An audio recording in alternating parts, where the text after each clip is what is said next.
Froshay. Welcome to Froshay Fine Arts Studios, and I want to tell you a little bit about the paint that you're getting. This is one of the tubes that you would be getting.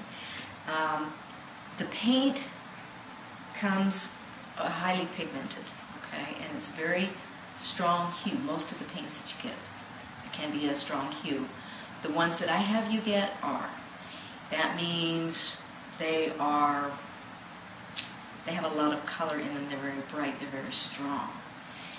When you paint a painting and you have a focal point, so say with this painting here, you have the focal point, okay?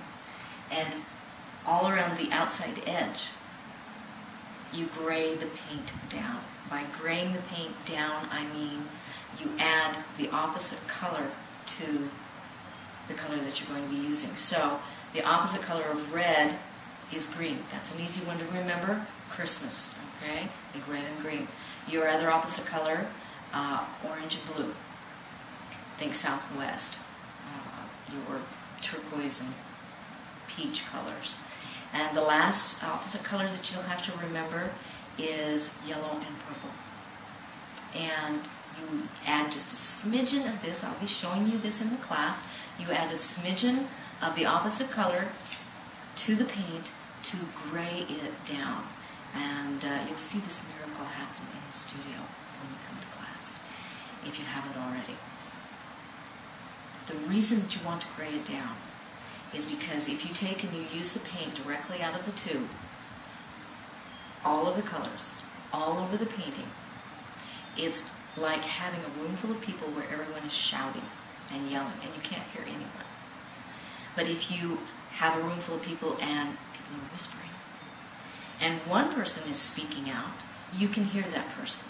The one person that is speaking out in your painting would be the focal point. The focal point is where you have your strongest, brightest color. It's where you have, if you can attempt it, part of composition is to have your lightest lights against your darkest darks. This will depend upon the painting, but you do want to gray the areas that are on the outer perimeter. If you're doing a landscape, you often want to gray what is farther back and soften the edges.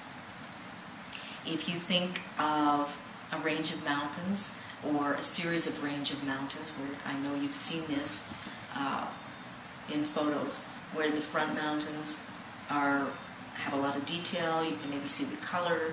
You can even see maybe some individual clumps of trees.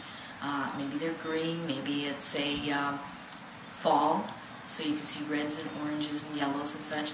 But the farther back you get, it goes more blue, and then more purple, and then more lavender, until it actually, if you can go back far enough, all the way back, it becomes the same value as the sky.